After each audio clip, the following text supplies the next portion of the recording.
Hey all, Sean here, back again with another edition of Game On Cards and Collectibles.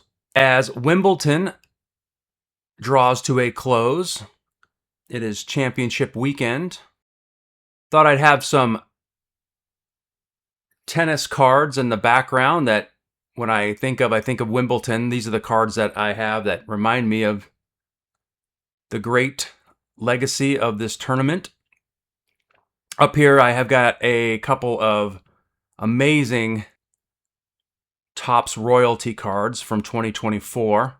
We've got the Lorenzo Musetti, who unfortunately is not in the tournament, and then we've got Grigor on the left there, which he did a superb job. Really got me excited about his comeback journey and where it's going to go from here. But great match against Berrettini, and then he fell short there in the fourth round.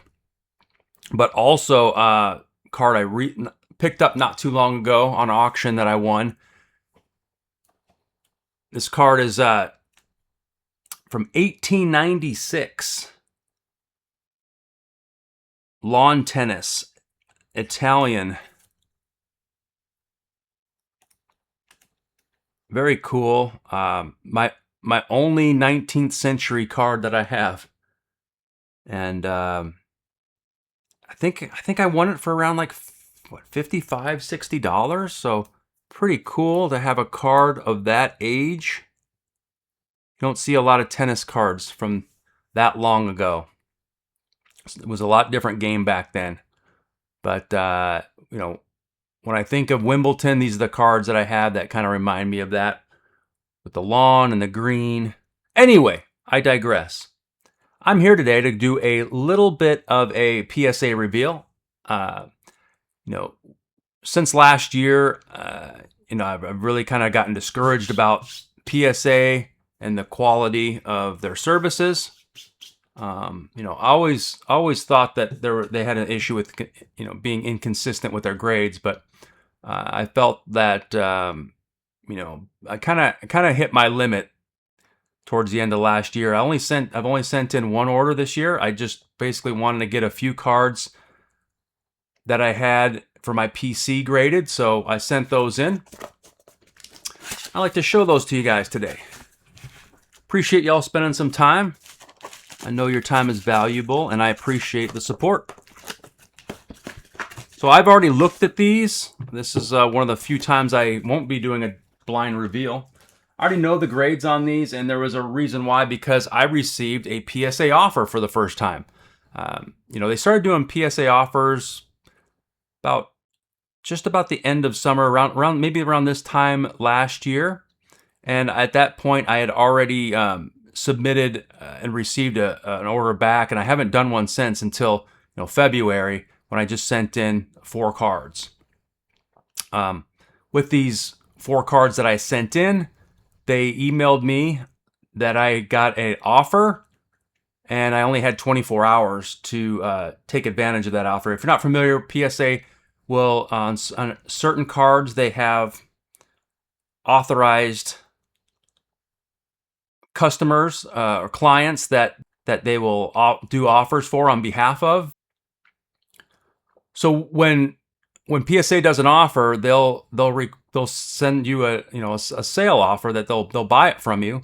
Typically, it's around what the current comps are, maybe a little below, and depending on the card, they may pay stronger. And these vendors that they work with are already working behind the scenes to provide them with the details around what type of cards that they're looking for and what prices they're willing to pay versus the last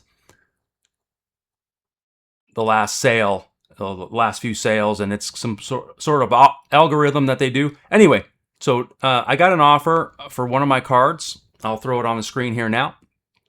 I did take advantage of it because that particular Nico Horner Sapphire Auto is a great card, and I knew it had a really good chance to gem, but it's not one that I find that is going to be one of my top cards in my collection. And with selling it at the strong offer, this was kind of Nico started off really hot in the year, in April and into early May, and then I think by mid-May, started to maybe fall down to average a little bit on his. He came back down to earth, and he actually kind of went into a little bit of a slump, but I took advantage of the offer because it was a very strong offer, and it paid for the order and then some. So I was happy to do that. And then the other 3 cards are staying in the PC. So I'll show you guys those right now. So first up is a Nico Horner as well. This is a unique card. I did do a video about this card when at the end of last year, beginning of this year, when I did my top 25 pickups of 2025. And this is the Nico Horner rookie from the Celebration of Decades Refractor. I'm not going to go into the story behind this right now. You can check out my previous video that I did at the beginning of the year that talked about this card and what kind of a cool story it has. But anyway, it's numbered to 5, and it's super clean, and I knew I had a good chance to gem, and that's definitely staying in the PC. That's one of my favorite Nico Horner cards. Actually, I'm going to skip that one. I'm going to go to this one. Next up, we have a Thomas Jones. It looks like a base score from 2006, but it's actually a Super Bowl promo card. This is I'm pretty sure I also did the story on the same video about the background of this card and how cool it is. This is a 1/1. It's the only set that they did a XLI promo, Super Bowl 41 promo with. And so you can't really see, I don't know if you can be able to see it, but there's a stamp, an embossment right here. You can kind of see it there. Let's see if I can get the light on. Right there. You can see the Super Bowl logo right here. So they did one set that they stamped these with, and as a promotion for the Super Bowl, and they ended up not using it. They were going to use it for the Super Bowl as a handout, and then they ended up not doing it. So they never made any other sets for this like they intended to. So anyway, very cool card for the PC. I always wanted to have a Thomas Jones. He was a really, really huge contributor that year when the Bears went to the Super Bowl. And that's the card that I wanted to have in my collection that represented Thomas Jones in that great Super Bowl run from 2006. Last but not least, this is a Donruss Voices of the Octagon Michael Bisping. It's a auto red to 49. And I got a PSA 9.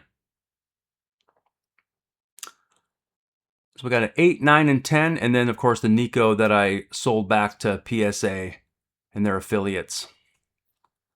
And this card completes the entire set.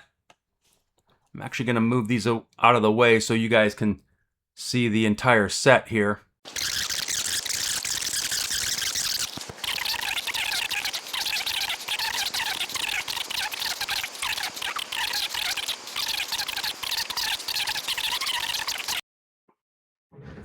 And there you have it.